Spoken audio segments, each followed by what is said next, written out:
Welcome दोस्तों, आज के इस वीडियो में आपका स्वागत है। आज के इस वीडियो में मैं आपको एसएससी जेईई के बारे में टोटल इन्फॉर्मेशन देने वाला हूँ। पूरा डिटेल में हर एक चीज आपको एक्सप्लेन करने वाला हूँ।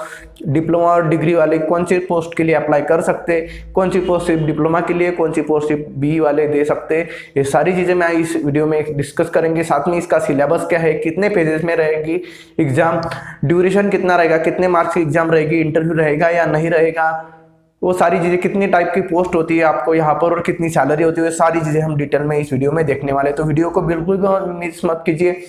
और साथ में अगर आप चैनल पे नए हैं तो चैनल को जरूर सब्सक्राइब कर दीजिए, ताकि हर एक नई आने वाली वीडियो का नोटिफिकेशन आपको सबसे पहले मिल सके और गवर्नमेंट जॉब से रिलेटेड जो भी वैकेंसीज और डिटेल रहेगी आपको इस चैनल पर मिलती रहेगी। तो चलिए दोस्तों, आज का वीडियो स्टार्ट करते हैं। तो चलिए यहाँ पर देखिए, मैंने कुछ पॉइंट्स निकाले इंपॉर्टेंट जो आपको समझना बहुत जरूरी है।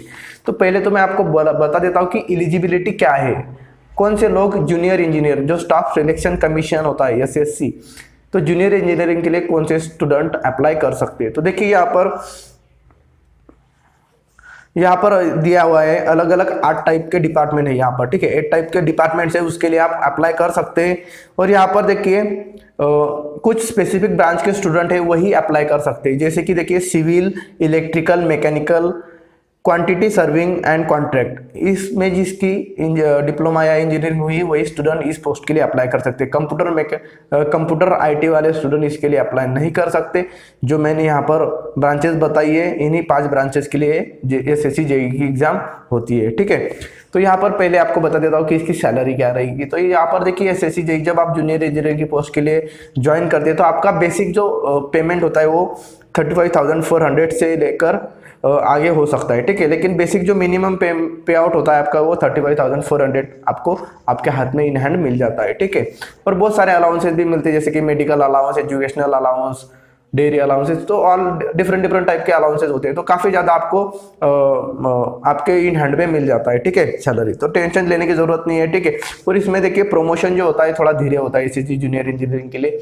यहाँ पर 10 से 12 साल के बाद बीच में आपका फिर प्रमोशन होता है। लेकिन देखिए आपकी जो सैलरी है वो हर साल या 2 साल में थोड़ा ना थोड़ा इंक्रीमेंट होती रहती है, तो उसका टेंशन नहीं लेना है। और साथ में तो बहुत सारे अलाउंसेस भी आपको मिल जाते हैं, ठीक है। तो देखिए यहाँ पर आप प्रमोशन किस तरह से हो सकता है आपका। तो देखिए पहला प्रमोशन आपका सीनियर सेक्शन इंजीनियरिंग के लिए आप अप्लाई कर सकते हैं, ठीक है। कुछ एग्जाम भी होती है 5-6 साल के बीच में, तो आप वो भी दे सकते हैं या अप्लाई कर सकते हैं। फिर आपके एक्सपीरियंस से भी आपको आगे की पोस्ट मिल सकती है। फिर सीनियर सेक्शन, आप जूनियर इंजीनियर से सीनियर सेक्शन इंजीनियर बन सकते हैं। और फिर उसके बाद में अगर आपका प्रमोशन हुआ तो आप एग्जीक्यूटिव इंजीनियरिंग तक आपकी पोस्ट जा सकती है। और आपका जो पेमेंट है वो 1,20,400 ऐसे कुछ, तो भी हाँ 1,20,000 के आसपास आपको आ जाएगा फिर एग्जीक्यूटिव इंजीनियरिंग तक जब आपकी पोस्ट हो जाएगी, तो ठीक है। और यहाँ पर पहले मैं आपको एज लिमिट बता देता हूँ। तो यहाँ पर देखिए जो CWC और CPW इनकी जो पोस्ट होती है वो 30 ईयर्स की होती है। और अदर जो पोस्ट होती है, मतलब यहाँ पर देखिए आपको पूरा डिटेल में ही बता देता हूँ मैं कि एज लिमिट क्या रहेगी आपकी, कौन से स्टूडेंट कितनी एज तक अप्लाई कर सकते हैं, ठीक है। तो 1 मिनट मैं आपको साथ में स्क्रीनशॉट भी दिखा देता हूँ ताकि आपको अच्छे से समझ में आ जाए। तो देखिए यहाँ पर सेंट्रल वाटर कमीशन मतलब CWC और डायरेक्टर ऑफ क्वालिटी एश्योरेंस, इसके लिए तो 30 ईयर्स है, ठीक है। तो सेंट्रल वाटर कमीशन की है, उसके लिए 32 एज तक आप अप्लाई कर सकते हैं। और बाकी फिर है सेंट्रल पब्लिक वर्क डिपार्टमेंट, तो उसके लिए भी आप 32 ईयर्स तक अप्लाई कर सकते हैं। ये 2 पोस्ट छोड़ के बाकी सारी जो पोस्ट है उसके लिए आप 30 ईयर्स तक अप्लाई कर सकते हैं। सिर्फ यही 2 पोस्ट के लिए आप 32 ईयर्स तक अप्लाई कर सकते हैं। और साथ में देखिए आपको कैटेगरी के हिसाब से आपको बहुत सारा एज रिलैक्सेशन भी मिल जाता है। देखिए यहाँ पर अगर आप SC या ST कैटेगरी से बिलोंग करते हैं तो आपको 5 ईयर्स की एज रिलैक्सेशन मिल जाता है। OBC के लिए 3 ईयर्स मिल जाता है। और PWD मतलब पर्सन विथ डिसेबिलिटीज के लिए 10 ईयर्स का यहाँ पर एज रिलैक्सेशन मिल जाता है। और यहाँ पर अगर पर्सन विथ डिसेबिलिटी है और प्लस वो OBC कैटेगरी से बिलोंग करता है तो इसको 13 ईयर्स की यहाँ पर एज रिलैक्सेशन मिल जाता है। और अगर PWD का कोई स्टूडेंट है और यहाँ पर SC ST कैटेगरी से बिलोंग करता है जो विकलांग है, तो वो यहाँ पर उनको 15 ईयर्स की छूट मिल जाती है यहाँ पर। तो दोस्तों अभी मैं आपको बताता हूँ कि कौन सी पोस्ट के लिए आप अप्लाई कर सकते हैं और कौन सी पोस्ट के लिए कौन सी ब्रांच में आपका डिप्लोमा या इंजीनियरिंग होना चाहिए, वो मैं आपको अभी बता देता हूँ, ठीक है। तो यहाँ पर देखिए पहली पोस्ट है BRO, बॉर्डर रोड ऑर्गेनाइजेशन। यहाँ पर आपको सिविल, मैकेनिकल या इलेक्ट्रिकल में आपका 3 ईयर्स का डिप्लोमा होना चाहिए। फिर नेक्स्ट पोस्ट है आपकी CPWD मतलब सेंट्रल पब्लिक वर्क डिपार्टमेंट। यहाँ पर आपका सिविल, इलेक्ट्रिकल, में आपका जो डिप्लोमा है वो होना चाहिए, ठीक है। फिर नेक्स्ट पोस्ट है आपकी central water and power research station, ठीक है। तो यहाँ पर आपको जूनियर इंजीनियरिंग की पोस्ट के लिए सिविल, इलेक्ट्रिकल या फिर मैकेनिकल में आपका डिप्लोमा होना चाहिए। फिर देखिए यहाँ पर सेंट्रल वाटर कमीशन, यहाँ पर CWC, यहाँ पर आपको सिविल मैकेनिकल ब्रांच वाले अप्लाई कर सकते हैं। फिर देखिए यहाँ पर डायरेक्टर ऑफ क्वालिटी एश्योरेंस, तो यहाँ पर भी आपको इलेक्ट्रिकल मैकेनिकल के में आपका डिप्लोमा इंजीनियरिंग होना चाहिए। फिर देखिए फराका बैरेज प्रोजेक्ट, इसमें आपको सिविल, इलेक्ट्रिकल या फिर मैकेनिकल वाले स्टूडेंट अप्लाई कर सकते हैं। फिर ये मिलिट्री इंजीनियरिंग सर्विसेज, इसे हम शॉर्टकट में बोलते हैं MES, यहाँ पर आप सिविल, मैकेनिकल या इलेक्ट्रिकल के स्टूडेंट अप्लाई कर सकते हैं। फिर ये नेशनल टेक्निकल रिसर्च ऑर्गेनाइजेशन, इसे हम NTRO भी बोलते हैं, और यहाँ पर सिविल, इलेक्ट्रिकल और मैकेनिकल के स्टूडेंट अप्लाई कर सकते हैं, ठीक है। तो ये जो पोस्ट थी इनके लिए आप अप्लाई कर सकते हैं, और कौन से जो ब्रांच के स्टूडेंट है वो अप्लाई कर सकते हैं वो मैंने आपको बता दिया, ठीक है। तो यहाँ पर कुछ पोस्ट होती है, यहाँ पर कुछ एक्सपीरियंस भी आपको मांगा जाता है। तो किन पोस्ट के लिए एक्सपीरियंस मांगा जाता है आपकी तरफ से, तो वो चीज़ भी मैं आपको यहाँ पर क्लियर कर देता हूँ, ठीक है, ताकि आपके मन में कोई भी इस रिलेटेड कोई डाउट ना रहे। तो ठीक है, तो हर एक पोस्ट के लिए आपको एक्सपीरियंस नहीं मांगा जाता, जो पोस्ट के लिए आपका एक्सपीरियंस मांगा जाता है वो पोस्ट मैं आपको यहाँ पर बता देता हूँ। तो यहाँ पर देखिए, आप अगर आप बॉर्डर रोड ऑर्गेनाइजेशन मतलब BRO के लिए अप्लाई करते हैं, तो यहाँ पर आपकी डिग्री होनी चाहिए सिविल इलेक्ट्रिकल में, सिविल में आपकी डिग्री होनी चाहिए, ठीक है। तो यहाँ पर देखिए आपको 3 इयर्स डिप्लोमा होना चाहिए साथ में, और यहाँ पर 2 इयर्स का एक्सपीरियंस होना चाहिए अगर आप BRO के लिए अप्लाई करते हैं तो, ठीक है। तो ये मैकेनिकल, इलेक्ट्रिकल और सिविल तीनों स्टूडेंट के लिए एप्लीकेबल है, ठीक है। तो फिर अगर आप CPWD के लिए अप्लाई करते हो, यहाँ पर कोई आपको एक्सपीरियंस की ज़रूरत नहीं है। फिर आप सेंट्रल वाटर पावर रिसर्च के लिए भी अप्लाई करते तो कोई ज़रूरत नहीं है डिप्लोमा के बाद में आपको एक्सपीरियंस की, ठीक है। तो यहाँ पर एक्सपीरियंस वाले ही बता देता हूँ मैं आपको, ठीक है।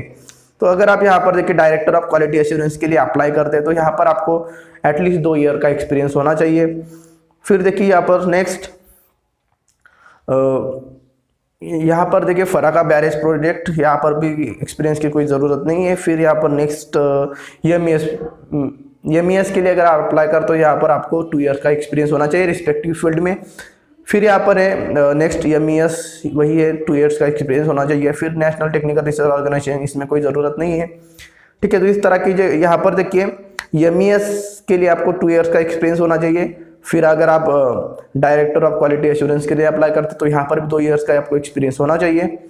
और फिर देखिए यहाँ पर नेक्स्ट है बॉर्डर रोड ऑर्गेनाइजेशन, यहाँ पर भी आपको कम से कम जो 2 ईयर का एक्सपीरियंस होना चाहिए जब आप अप्लाई करते हैं, ठीक है। तो यहाँ पर मैंने आपको बता दिया कि किस पोस्ट के लिए आपको एक्सपीरियंस होना चाहिए, बाकी की जो पोस्ट है उनके लिए आपको एक्सपीरियंस की ज़रूरत नहीं है, ठीक है। तो अभी मैं आपको बताता हूँ कि कौन से ब्रांच के स्टूडेंट, मतलब अगर आप डिप्लोमा या डिग्री आपके पास है तो कौन से स्टूडेंट, डिग्री वाले स्टूडेंट कौन सी पोस्ट के लिए अप्लाई कर सकते हैं, और जो डिप्लोमा वाले स्टूडेंट है वो कौन से पोस्ट के लिए अप्लाई कर सकते हैं। तो यहाँ पर देखिए, यहाँ पर मैं पहले बता देता हूँ कि अगर आपका डिप्लोमा या डिग्री हो गया है तो दोनों स्टूडेंट कौन सी पोस्ट के लिए अप्लाई कर सकते हैं। तो यहाँ पर CWC सेंट्रल वाटर कमीशन के लिए डिग्री और डिप्लोमा के दोनों स्टूडेंट अप्लाई कर सकते हैं। फिर है मिलिट्री इंजीनियरिंग सर्विसेज, जिसे हम MES भी बोलते हैं, और यहाँ पर आपको डिग्री या डिप्लोमा होना चाहिए आपके पास। फिर बॉर्डर रोड ऑर्गेनाइजेशन, यहाँ पर भी आपको डिग्री या डिप्लोमा होना चाहिए। फिर अगर आप डायरेक्टर ऑफ क्वालिटी एश्योरेंस के लिए अप्लाई करते तो यहाँ पर भी आपको डिग्री या डिप्लोमा आपके पास होना चाहिए, ठीक है। अभी जो आपको पोस्ट में बताऊंगा, यहाँ पर सिर्फ डिप्लोमा के लिए पोस्ट बताऊंगा कि डिप्लोमा वाले स्टूडेंट सिर्फ अप्लाई कर सकते हैं इन पोस्ट के लिए। तो यहाँ पर देखिए सेंट्रल पब्लिक वर्क डिपार्टमेंट मतलब CPWD वाले स्टूडेंट, यहाँ पर आपको सिर्फ डिप्लोमा होना चाहिए इलेक्ट्रिकल या सिविल में, ठीक है। फिर फराका बैरेज प्रोजेक्ट, इसमें भी आपको सिविल, मैकेनिकल, इलेक्ट्रिकल में ओनली डिप्लोमा होना चाहिए, इंजीनियरिंग की कोई ज़रूरत आपके नहीं है यहाँ पर। फिर national technical research organisation NTRO, तो यहाँ पर भी सिविल, मैकेनिकल, इलेक्ट्रिकल में आपका सिर्फ डिप्लोमा होना चाहिए, इंजीनियरिंग की इसकी ज़रूरत नहीं है, ठीक है। तो इस तरह की ब्रांचेस में मैंने बता दी कौन सी पोस्ट के लिए आप अप्लाई कर सकते हैं, कौन सी पोस्ट के लिए आपका एक्सपीरियंस मायने रखता है, ठीक है। अभी हम देखेंगे कि एग्जाम का सिलेबस क्या होता है, किस तरह का पैटर्न होता है, कितने मार्क्स के क्वेश्चन होते हैं, कौन कौन से क्वेश्चन यहाँ पर आपको पूछे जाते हैं, ठीक है। तो वो सारा सिलेबस अभी हम डिटेल में, एग्जाम पैटर्न डिटेल में देखेंगे, ठीक है। तो पहला देखिए, आपका जो पेपर होता है, पहला पेपर 1 होता है, फिर पेपर 2 होता है, ठीक है। तो पेपर 1 का सिलेबस मैं आपको बता देता हूँ। देखिए अभी यहाँ पर आपका जो पेपर 1 होता है वो MCQ टाइप होता है, ऑनलाइन एग्जामिनेशन होता है, CBT कंप्यूटर बेस्ड टेस्ट होता है, ठीक है। तो यहाँ पर आपको ऑब्जेक्टिव क्वेश्चन पूछे जाते हैं और 4 ऑप्शन होते हैं, 4 में से एक ऑप्शन आपको चूज करना होता है। अगर आपका एक समझो अगर आपने एक गलत आंसर दे दिया तो आपको 0.25 मार्क्स आपके कट जाते हैं, मतलब 1/4 यहाँ पर नेगेटिव मार्किंग भी आपको यहाँ पर देखने को मिल जाएगी। और अगर आपके 4 क्वेश्चन गलत आ जाते तो आपका 1 मार्क्स कट हो जाएगा, ठीक है। और यहाँ पर आपको जो पेपर 1 है इसके लिए आपको क्वेश्चन रहेंगे 200 और मार्क्स भी आपके लिए रहेंगे 200, ठीक है। तो 1 मार्क का एक क्वेश्चन आपको यहाँ पर पूछा जाएगा और एग्जाम की ड्यूरेशन जो रहेगी वो 2 घंटे की रहेगी आपको यहाँ पर, मतलब यहाँ पर लगभग 120 मिनट्स आपको यहाँ पर मिल जाएंगे। अभी हम सिलेबस की बात करते हैं तो सिलेबस देखिए यहाँ पर जनरल इंटेलिजेंस एंड रीजनिंग के आपको 50 क्वेश्चन 50 मार्क्स के लिए पूछे जाएंगे। फिर जनरल अवेयरनेस के क्वेश्चन जो है 50 क्वेश्चन 50 मार्क्स के लिए आपको यहाँ पर पूछे जाएंगे। फिर जनरल इंजीनियरिंग स्ट्रीम, मतलब जो सिविल, मैकेनिकल, इलेक्ट्रिकल जो भी आपकी रिस्पेक्टिव ब्रांच रहेगी उसी में से अगर आपको 100 क्वेश्चन 100 मार्क्स के लिए पूछे जाएंगे, टोटल हो जाते हैं 200 मार्क्स। इस तरह से आपका पेपर 1 रहेगा। और अगर आप पेपर 1 अप्लाई जो कट ऑफ होता है वो कट ऑफ को आप क्वालिफाई हो जाते हैं, कट ऑफ आप क्रॉस कर लेते हैं तो फिर आपको CBT 2 मतलब जो सेकंड पेपर है उसके लिए आप अप्लाई कर सकते हैं, ठीक है। तो यहाँ पर देखिए आपका जो पेपर रहेगा वो इंग्लिश या हिंदी लैंग्वेज में रहेगा। तो अगर आप इंग्लिश में सॉल्व करना चाहते हो तो पूरा पेपर आपको इंग्लिश में सॉल्व करना पड़ेगा, और अगर आप हिंदी में देना चाहते हैं पेपर को तो आप पूरा पेपर हिंदी में सॉल्व करना पड़ेगा। तो आपको स्क्रीन पर हिंदी या इंग्लिश दोनों भाषाओं में पेपर दिखने को मिल जाएगा यहाँ पर, ठीक है। तो यहाँ पर देखिए अभी तो ये बात हो गई। अभी कट ऑफ अगर आपका हो जाता है, आप कट ऑफ के लिए क्वालिफाई हो जाते हैं, आप अच्छे से मार्क्स आपको मिल जाते हैं पेपर 1 में, तो यहाँ पर पेपर 2 के लिए आप अप्लाई कर सकते हैं। पेपर 1 और पेपर 2 के बीच में कुछ तो भी डिफरेंस होता है, कुछ महीनों का, ठीक है।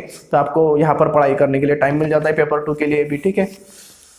तो यहाँ पर पेपर 2 के सिलेबस के बारे में पूछते हैं तो देखते हैं हम यहाँ पर। तो यहाँ पर देखिए पेपर 2 का जो सिलेबस होता है वो डिस्क्रिप्टिव टाइप होता है, मतलब आपको यहाँ पर MCQ नहीं देखने को मिलेंगे। यहाँ पर आपको पेपर और पेन लेके यहाँ पर सॉल्व करना पड़ेगा। ऑफलाइन एग्जामिनेशन होती है, जैसे आप स्कूल की एग्जामिनेशन देते हैं, कॉलेज की एग्जामिनेशन देते हैं, उसी टाइप की आपकी एग्जामिनेशन रहेगी। आपको लॉन्ग आंसर लिखने पड़ेंगे। यहाँ पर ड्यूरेशन आपको 2 घंटे का मिलेगा, 120 मिनट्स मतलब। और यहाँ पर लैंग्वेज हिंदी और इंग्लिश में क्वेश्चन पूछे जाएंगे। नेगेटिव मार्किंग वही 0.25, 4 क्वेश्चन के लिए 1 मार्क डिडक्ट हो जाएगा और 1 मार्क्स के लिए 1 क्वेश्चन पूछा जाएगा। टोटल क्वेश्चन आपको यहाँ पर 300 क्वेश्चन पूछे जाएंगे, 2 घंटे का टाइम स्लॉट रहेगा आपका। और यहाँ पर देखिए 300 जो पूरे के पूरे क्वेश्चन है वो एक ही सब्जेक्ट से आएंगे, मतलब देखिए यहाँ पर जनरल स्ट्रीम, मतलब अगर आप इलेक्ट्रिकल ब्रांच से तो सारे इलेक्ट्रिकल के क्वेश्चन आपको यहाँ पर 300 क्वेश्चन देखने को मिलेंगे। मैकेनिकल से तो मैकेनिकल करोगे, और इलेक्ट्रिकल सिविल के तो सिविल के सारे क्वेश्चन आपको यहाँ पर देखने को मिल जाएंगे, ठीक है। और यहाँ पर देखिए अगर आप पेपर 1 क्लियर कर लेते, पेपर 2 भी आपका क्लियर हो जाता है, तो पेपर 1 और पेपर 2 दोनों के मार्क्स यहाँ पर आपको बहुत ज्यादा इंपॉर्टेंट है, ठीक है। दोनों के मार्क्स का आपको एवरेज निकाला जाएगा और फिर आपको डिसीजन लिया जाएगा कि आपका सिलेक्शन करना है कि नहीं। फिर यहाँ पर देखिए पोस्ट के लिए सबसे बड़ा जो स्टूडेंट के माइंड में कंफ्यूजन होता है कि यहाँ पर इंटरव्यू लिया जाता है या नहीं। तो देखिए यहाँ पर स्टाफ सिलेक्शन कमीशन के लिए आपका अगर इस पोस्ट के लिए अप्लाई कर दो, यहाँ पर बिल्कुल भी इंटरव्यू लेने की मतलब लिया नहीं जाता है। डरने की जरूरत नहीं, अगर आप पेपर अच्छे से क्लियर करते हैं, आपका स्टडी अच्छे से, आपके फील्ड का नॉलेज आपको अच्छे से, ना इंटरव्यू देने की जरूरत है आपको, डायरेक्ट आप पोस्टिंग के लिए पोस्ट मिल जाएगी आपको अगर आप अच्छे से पढ़ाई करते हो तो, ठीक है। तो इस एग्जाम के लिए थोड़ा बहुत ज़्यादा कंपटीशन रह जाता है RRB JEE से रिलेटेड। तो आप RRB JEE और यहाँ पर SSC JEE, ठीक है, तो इन दोनों में क्या फ़र्क है वो भी, उस पर भी मैं वीडियो बनाने की पूरी कोशिश करूँगा, ठीक है। तो आप जब भी इसका नोटिफिकेशन आएगा, देखिए अभी 2021 में अभी तक तो कोई नोटिफिकेशन नहीं आया है। जब भी नोटिफिकेशन आएगा तो इस चैनल पर मैं आपको अपलोड करते जाऊंगा कि कब आप अप्लाई कर सकते हैं, ठीक है। तो इस तरह की जो चीज़ें है वो सारी चीज़ें मैं आपको गवर्नमेंट जॉब से रिलेटेड इस चैनल पर अपलोड करते जाऊंगा। डिप्लोमा डिग्री के अगर स्टूडेंट है तो चैनल को जरूर सब्सक्राइब कीजिए। इस वीडियो को अपने डिप्लोमा डिग्री के जो दोस्त हैं उनको जरूर शेयर कीजिए, ग्रुप में भी शेयर कीजिए, ताकि हर एक को अच्छे से इसका नॉलेज मिल सके। अगर वीडियो अच्छा लगा हो तो चैनल को सब्सक्राइब कर दीजिए। तो मिलते हैं दोस्तों अगले वीडियो में, तब तक टेक केयर।